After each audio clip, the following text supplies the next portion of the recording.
ठंड का मौसम था। पूरे जंगल में बहुत ठंड पड़ रही थी। सारे पंछी अपने अपने घरों में बैठे हुए थे। कालू कौआ भी अपने घर में बैठकर ठंड का मजा ले रहा था। अरे वाह, ये ठंड का मौसम भी कितना अच्छा होता है। मुझे सारे मौसम में ठंड का मौसम ही सबसे अच्छा लगता है। कालू ये सोच ही रहा था कि तभी उसे पिंकी मौसी हाथ में कुछ लाते हुए दिखाई दी। अरे ये पिंकी मौसी क्या ला रही है? चाय ले लो, चाय, गर्मा गर्म चाय, चाय ले लो। अरे वाह, ये तो बहुत अच्छा हुआ। चलो अब चाय भी पी लेते हैं। अरे ओ पिंकी मौसी, रुक जाइए। हाँ कालू, बोलो। मुझे एक चाय दे दो, वो भी गर्मा गर्म। हाँ हाँ, क्यों नहीं। मेरी चाय तो गर्मा गर्म ही रहती है। एक बार पियोगे तो बार बार पियोगे। ऐसा बोलकर पिंकी मौसी कालू को एक कप चाय दे देती हैं। ये लो, 10 रुपए हुए। अच्छा मौसी, ये लीजिए। पिंकी मौसी चाय देकर वहाँ से निकल जाती है और कालू चाय पीने लगता है। अरे ये क्या है? इस चाय से तो मेरे मुंह का पूरा स्वाद ही बदल गया। कितनी घटिया चाय बनाई है पिंकी मौसी ने। मेरे तो 10 रुपए फ्री में चले गए। सारा मूड खराब हो गया। ठंड बहुत थी। पिंकी मौसी उसी ठंड में पूरे जंगल में चाय लेकर घूमती रही और बहुत सारे पंछियों को अपनी चाय बेची। आज पिंकी मौसी को तो बहुत ज्यादा मुनाफा हो गया।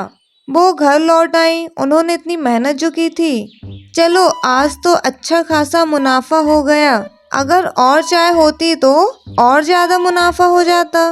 पिंकी मौसी मन ही मन सोचने लगी। उन्हें ज्यादा पैसों का लालच जो आ गया था, तभी उनके मन में एक आइडिया आ जाता है, क्यों ना मैं मेरी चाय में और ज्यादा पानी मिलाऊं और चाय की पत्ती भी दोबारा इस्तेमाल करूं। इससे मेरा मुनाफा और ज्यादा बढ़ जाएगा।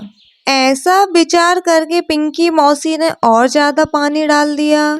फिर उन्होंने पुरानी इस्तेमाल की हुई चाय की पत्ती को उस ज्यादा पानी मिलाए हुए दूध में डाल दिया और पिंकी मौसी का ये रोज का काम हो गया, क्योंकि उन्हें रोकने वाला कोई नहीं था।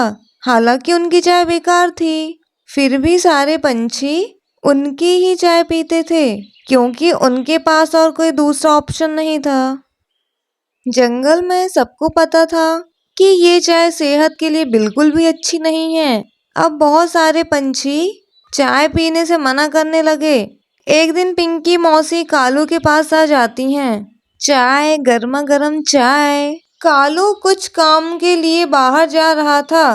पिंकी मौसी कालू को चाय देने लगी। तब कालू ने कहा, मैंने अभी अभी चाय पी है मौसी, इसलिए मेरा चाय पीने का मन बिल्कुल नहीं है। कालू के ऐसा बोलने पर भी मौसी जबरदस्ती चाय देने लगती है। तभी सोनी वहां पर आ जाती है और वो दोनों की बातें सुनती है।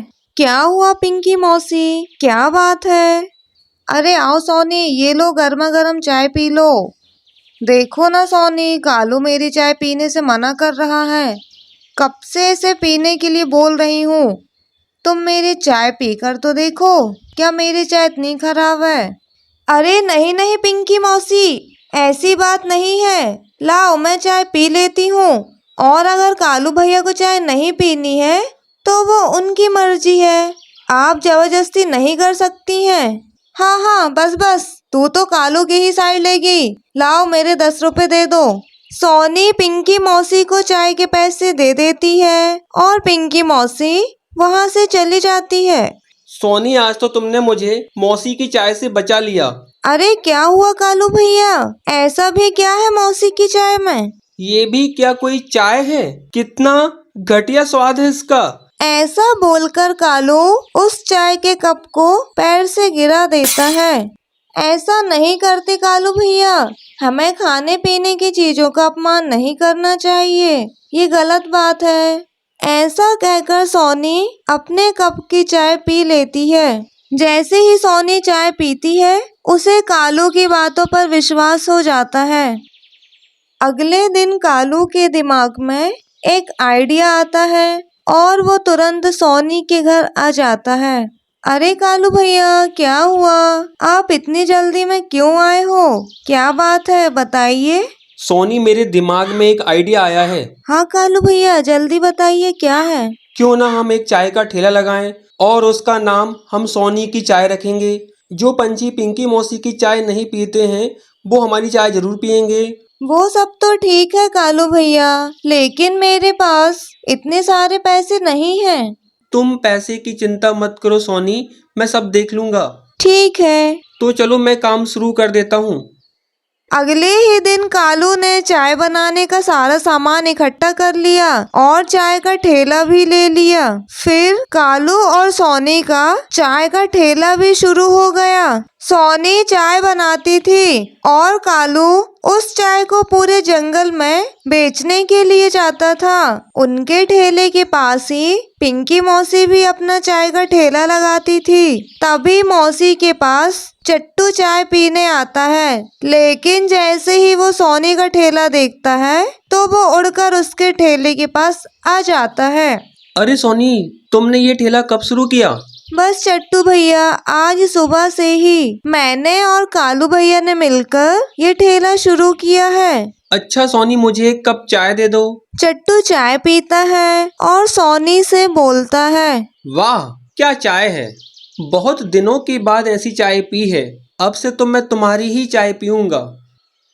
ऐसे ही सारे पंछी सोनी की चाय की तारीफ करने लगे।